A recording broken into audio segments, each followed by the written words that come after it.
banyak sekali pejabat-pejabat yang mengatur MBG ini, ternyata pejabat itu sendiri mempunyai rumah MBG. Dan ini tidak main-main. Artinya apa? Dia sebagai wasit, dia juga sebagai pemain. Ini kan aneh. Ini kan menjadi suatu hal yang tidak elok.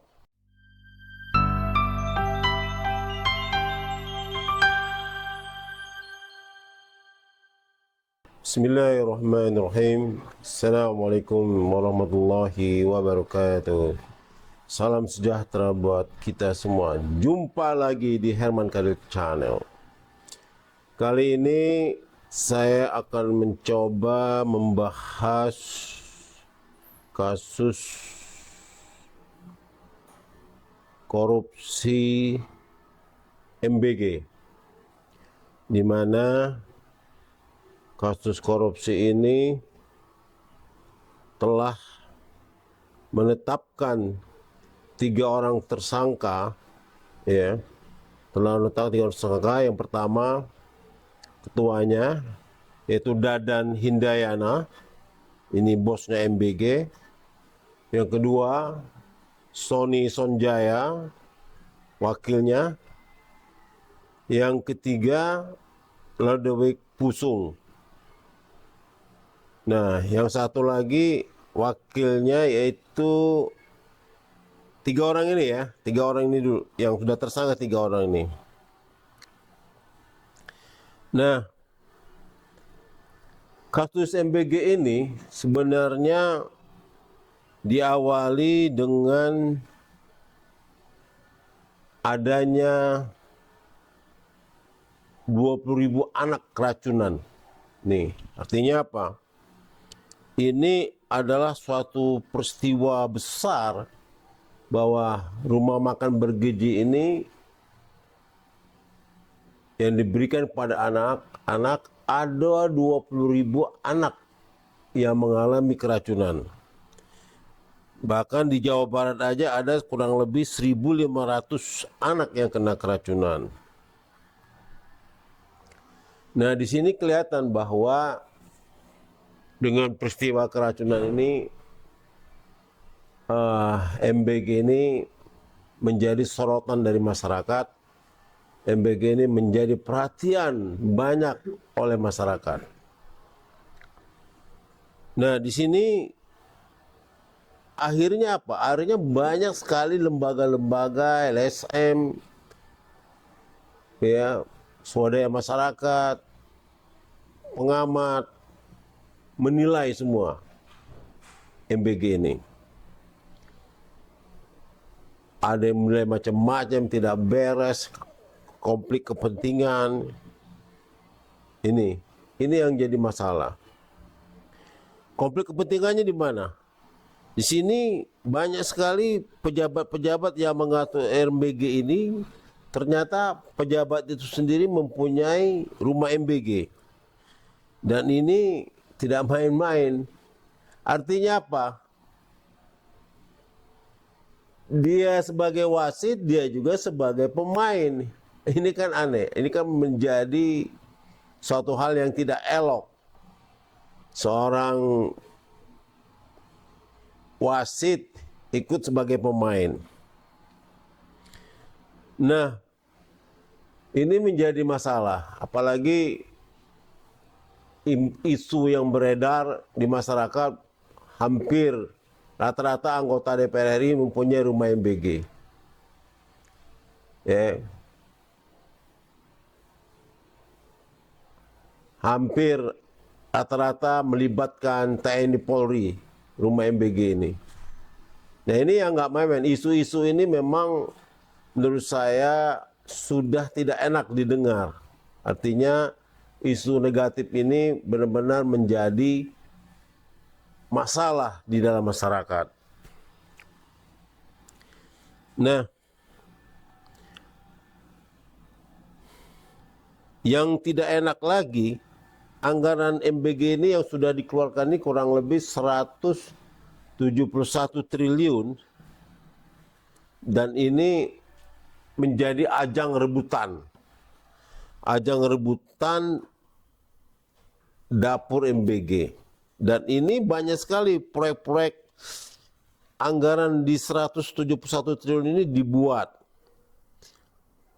dan di markup.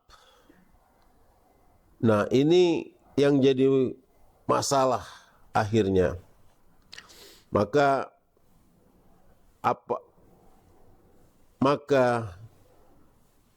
kejaksaan, para kejaksaan terutama ICW, KPK akhirnya ikut melakukan penelitian perjalanan MBG ini, melakukan kajian-kajian terhadap, melakukan penelusuran kasus MBG ini. Nah, terakhir akhirnya apa? Akhirnya pihak kejaksaan mendapatkan fakta-fakta bahwa kasus MBG ini adalah sudah menjadi bancakan, menjadi ranah korupsi oleh pejabat-pejabatnya. Dan akhirnya ditetapkanlah 3 orang tersangka tadi, ya, yang salah satunya adalah ketuanya sendiri Pak Dadan Hindayana dan Sony Sonjaya dan Ludwig Pusung. Nah, mereka ini sudah ditetapkan tersangka dan sekarang sudah ditahan ke depan untuk 20 hari dan sekarang sudah tinggal di rumah tahanan di Salemba. Nah, yang menjadi menarik persoalan ini adalah bahwa MBG ini artinya kan proyek niatnya baik gitu ya. Artinya niatnya negara terhadap anak bangsa itu luar biasa. Memberi makan bergizi kepada anak bangsa. Ya. Biar sehat, biar anak-anak kita tumbuh sehat, menjadi besar, menjadi cerdas ya, dan bergizi anak-anak itu. Dengan anak-anak ini bergizi tentunya akan menambah kecerdasan anak-anak kita ke depan. Ternyata apa yang diharapkan itu tidak menjadi kenyataan, di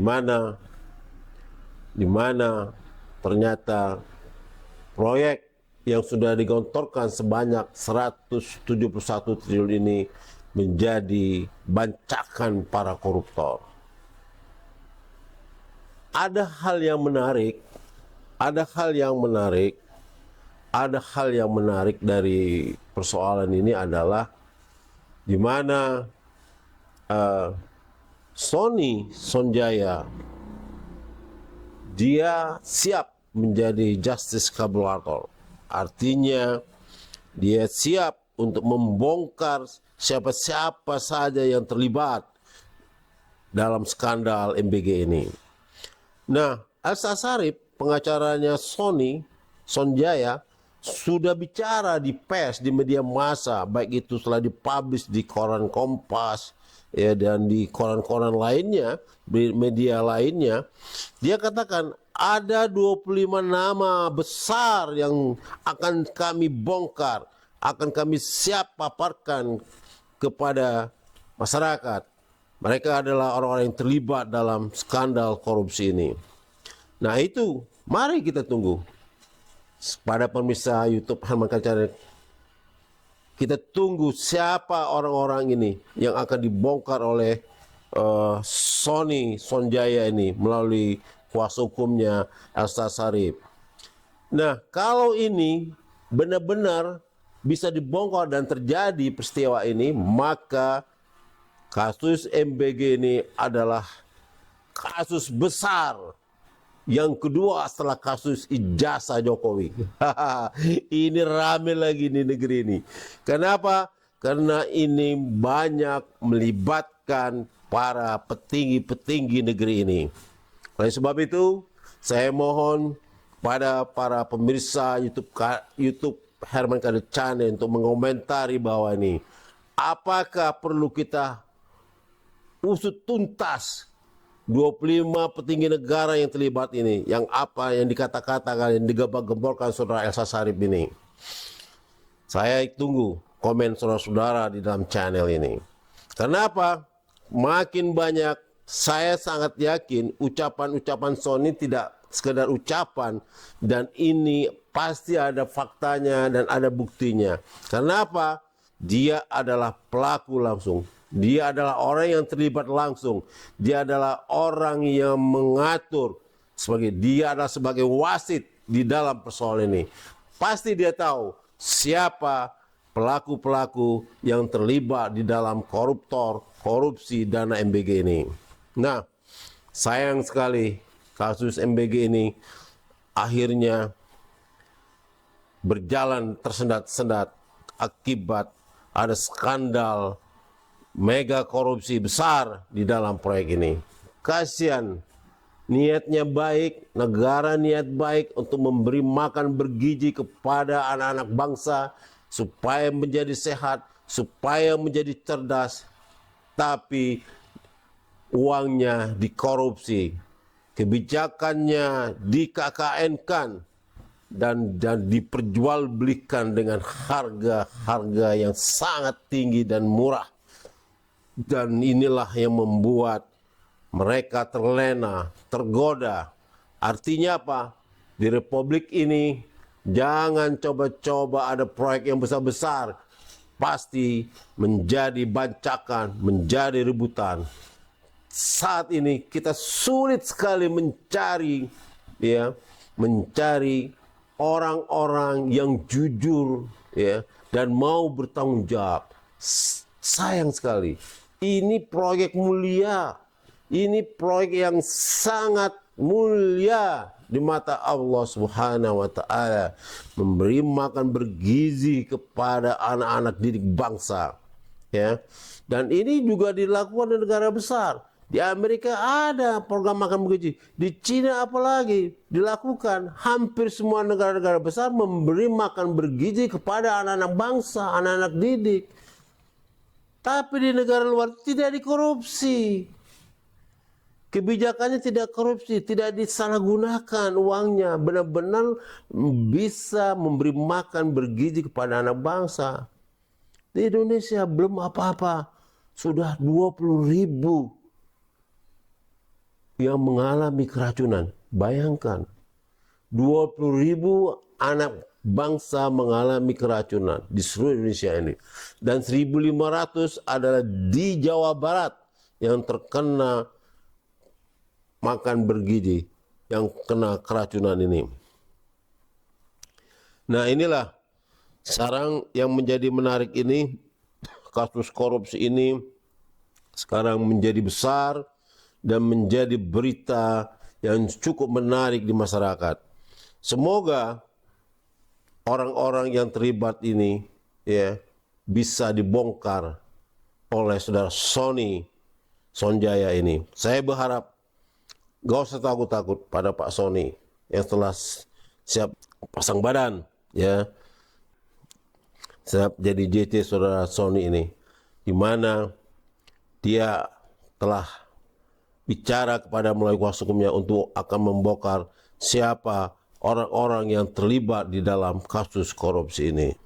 Demikianlah sementara komentar saya terhadap kasus MBG ini.